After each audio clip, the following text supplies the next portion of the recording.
Estamos de vuelta con Camino a la Democracia de Cuba.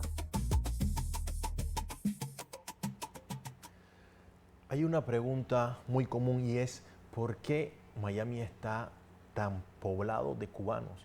Y es una realidad que Cuba a Miami es una distancia muy corta y muchos han viajado a través de balsa, muchos se han escapado de Cuba de muchas maneras hacia el exilio en Miami. Y es una realidad que casi están obligados a irse.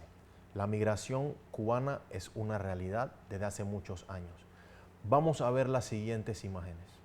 La crisis migratoria del Mariel permitió que más de 125.000 cubanos salieran hacia los Estados Unidos entre el 15 de abril y el 31 de octubre de 1980 por el puerto del mismo nombre, ubicado al norte de la provincia de Artemisa, en Cuba.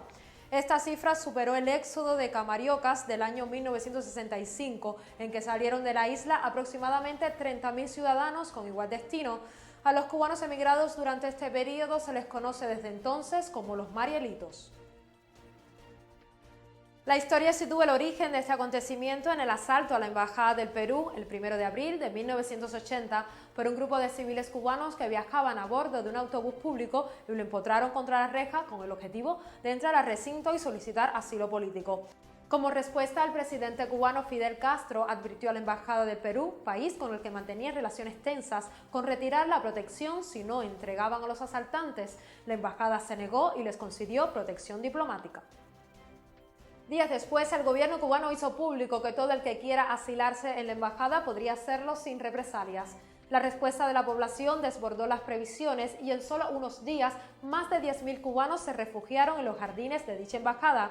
Ante esta situación, Cuba autorizó a los exiliados en Miami a recoger a sus familias y a todo el que quisiera emigrar, poniendo a disposición como centro de operaciones el puerto del Mariel. El 21 de abril, 2 barcos camaroneros arribaron con los primeros 55 refugiados cubanos a bordo, a Cayo Hueso, a 110 millas del puerto de Mariel. Durante los 6 meses siguientes, el exilio cubano puso en marcha su maquinaria, fletando cientos de barcos para recoger a parientes y amigos al otro lado del estrecho de la Florida. El 5 de agosto de 1994 pasó a la historia como el Maleconazo. Por primera vez desde el triunfo de la revolución, miles de cubanos salían a la calle de forma espontánea para protestar contra el régimen castrista. La noticia del Maleconazo corrió como pólvora caliente en los medios de prensa mundiales, a pesar del control de las autoridades cubanas. La oportunidad anterior fue 14 años antes. Durante el éxodo del Mariel en 1980, más de 125.000 cubanos lograron salir de la isla. El 13 de julio, la Guardia Costera cubana interceptó y hundió, a unas 7 millas del puerto habanero, el remolcador 13 de marzo. A bordo, un grupo de cubanos había secuestrado la embarcación en una fuga hacia la libertad.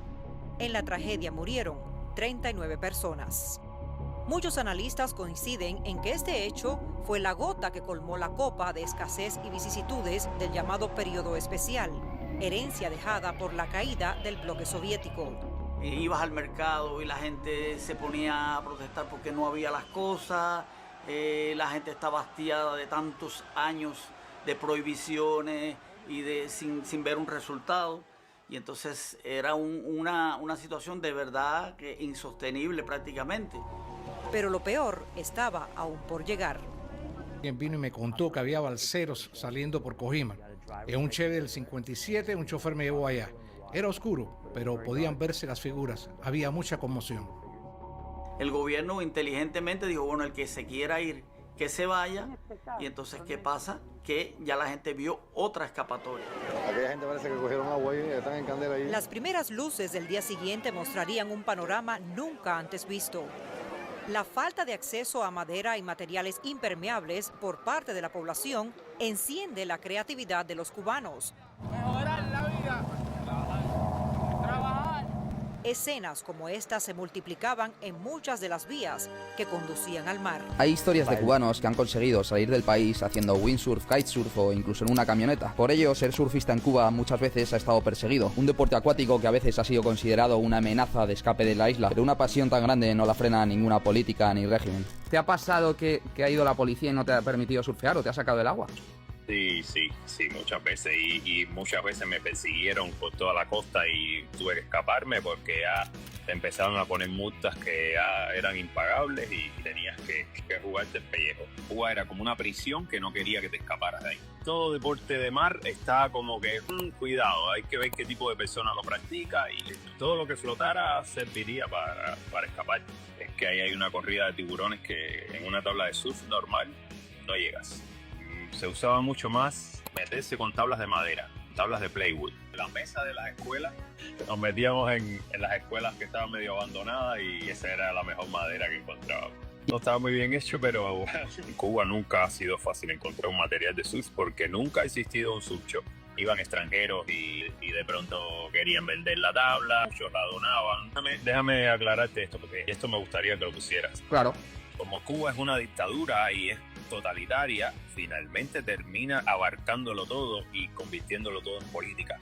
Desgraciadamente, el deporte termina ahí también. Intentan dar una noticia al mundo de que allá todo está perfecto, pero nada es así.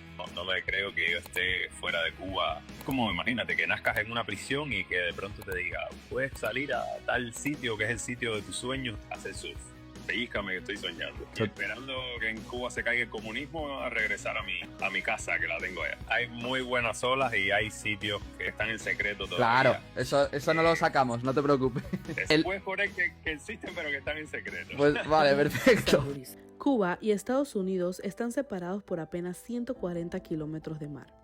Pero para miles de cubanos, esa corta distancia se ha convertido durante décadas en una travesía de desesperación, riesgo y esperanza. Al ser una isla sin frontera terrestre, el mar ha sido la única vía de escape para quienes intentan huir de la crisis política, económica y social que golpean el país.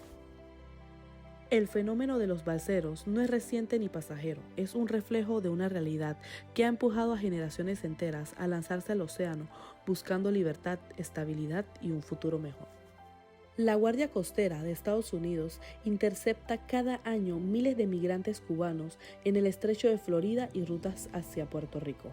Solo en el 2024, al menos 142 balseros murieron intentando llegar a Florida. El pico reciente ocurrió en el 2022, cuando fueron interceptados 6.182 cubanos en el mar, la cifra más alta en varios años. Expertos coinciden que muchos viajes no aparecen en las estadísticas oficiales, porque algunas embarcaciones desaparecen, otras llegan sin ser destacadas y muchas personas salen primero hacia otros países antes de intentar llegar a Estados Unidos por tierra. El éxodo cubano ya no es solo hacia Estados Unidos. En 2025, miles de cubanos emigraron también a España y otros países de América Latina.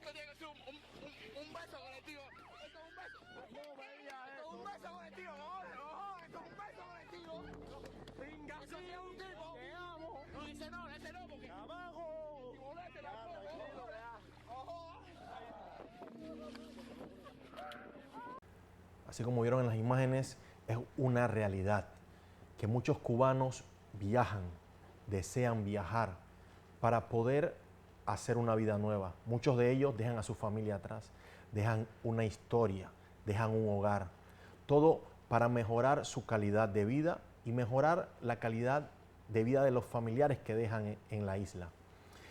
Y asimismo, como incrementa la migración de los cubanos, así también incrementa la dificultad para poder salir de la isla. Así que no se vaya, quédese con nosotros que seguimos después del corte comercial. Pronto regresamos con Camino a la Democracia de Cuba.